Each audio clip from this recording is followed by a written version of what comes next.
Mega Man X5! Yeah! When will it end? X8. On the PS2. Spoiler alert, it ends at X8. These games have been out forever. If you don't know how many games there are by now, then, well, I just told you. And there are 21 XDX, Mega Man X Episode 5. Oh, I hope you love text, because this game has a lot of it. I like how it makes the same noise as the text next 4. Text next. 4. Yeah, I don't know. I wish they would have found something a little less annoying, like whoop whoop whoop whoop whoop. Who's that? Mysterious voice, even though we all know who you are. It's Pikachu! It's Sigma! Ah! God damn it! Yeah, unless it's a really important scene, I'm probably not going to read the text, guys, because you can read it yourselves. You know, because You're not being taught how to read. you're a big, how do I phrase this without sounding like a dork? Our little audience is growing up! Already learning how to read! Even though they kind of had to read in the first game, too. Hey, check it out! You read most of the dialogue for them there. Yeah. You were pampering them far too much. I won't spoil it any longer. Check it out, we have the Force Armor, or Fourth Armor, from X4. At the beginning of X5. Fancy. That's kind of nice. Makes sense. Yeah. It's like, maybe I should take these with me in case I need them for another game. Deserted taxis become mavericks. How dangerous. Taxi. Anyway, to basically sum up what happened, we're in space. And this is a colony. It's very Gundam. Extremely Gundam. I don't like it. Oh, and those of you who played X5 before, for those of you who've not played X5 before, Alia, the Navigator, interrupts you all the time! And if you play this game, like, more than once, it's really annoying because you can't skip it. So, what I'm basically going to do is cut out all the times she talks, except the intro stage, or other times where I think it's really important. Snake, you wanna learn how to climb a ladder? Yeah, no, I'm serious. She'll do that. Like, you think I'm kidding, but just wait. Like, I believe one of the levels is like, oh, don't touch the lava, you'll die. Wait for the lava to pass, then hide behind that rock. It's like, thanks, Alia. Like, no lava wasn't fatal. No, lava was fatal, rather. Yes, that lava is clearly not fatal. Oh, thank you for telling me that I'll die if I come in contact with it. For the record, I don't really hate Alia's commentary, it's just that the fact that I can't skip it. You know? I'll provide my own commentary. Seth, assist! Hey, feet. Space Statue of Liberty. Space feet. Feet and space. Is that water in space, I see? I guess, you know. Yeah. How big is this place? This has gone far beyond Gundam scale now. Huzzah! Damn, that's a pretty big scale to go past. Yeah, I wouldn't worry about it though. Wait, is the Statue of Liberty in space going to attack you? Maybe. Holy crap, Zero and X are interacting in the PlayStation X game? Oh crap, Zero, you exist after all. I think Zero tried to get his arm cannon back from X3 and they punished him for it, because look, it's just on the ground now.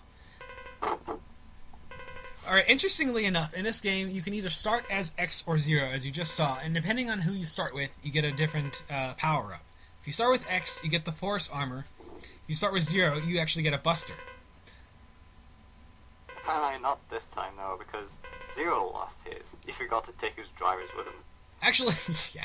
Actually, through the power of editing and, you know, wanting to have the full game on here, basically every time I have a character play through each level, X or Zero, I'll have them with the power up. So it's best of both worlds. Because I love you guys, audience. What the crap? Hee hee hee. Statue of Liberty just turned freaking Sigma. Yep. That looks kind of creepy. We're at the end of the nightmare fuel there. We're at the end of the game already. Damn. Oh, hi Sigma, how convenient. Let's just finish this now. Bringing armor and fighting Sigma right away? When did we start using common sense? Oh, and ducking! We can duck! Even though we ducked before, I didn't say anything about it. Shut up. It's a really nice addition. Laser! And apparently my head is fine.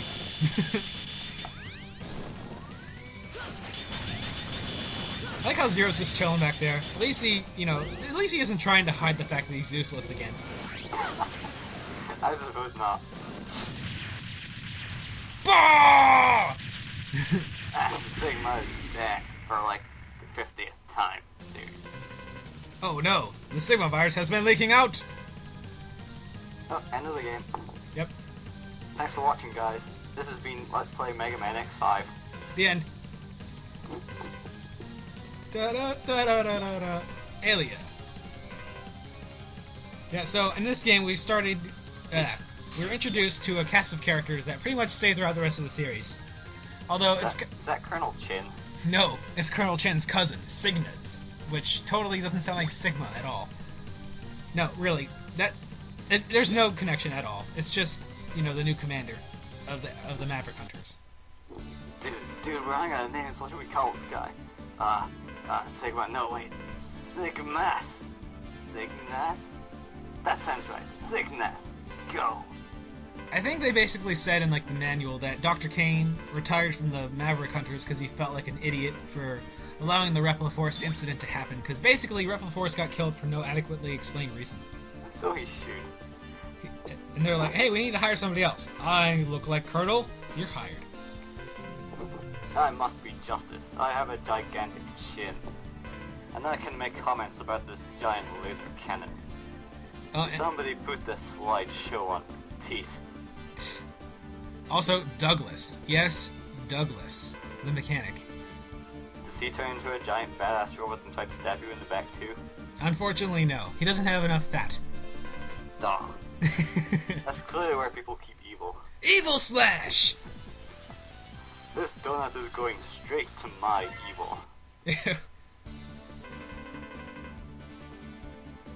Well, okay, basically what's going on, if you didn't read it, that's okay.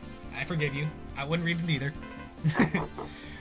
Basically, the colony that Sigma basically sabotaged is going to come crashing down to the Earth, and given the scale of that colony, you really don't want that to happen.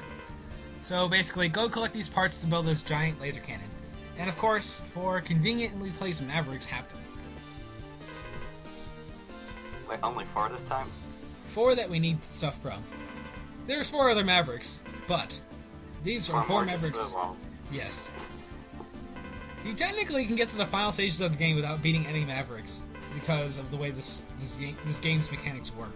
But that's not why we're here. Now we're here to kick ass and chew mecha bubblegum. Yeah. They're still talking, see? Ugh. Blah blah blah blah, laser cannon, blah blah blah, colony, blah blah blah, Gundam go. And yeah, you can equip extra parts there, like power-up abilities and blah blah blah, but we don't care.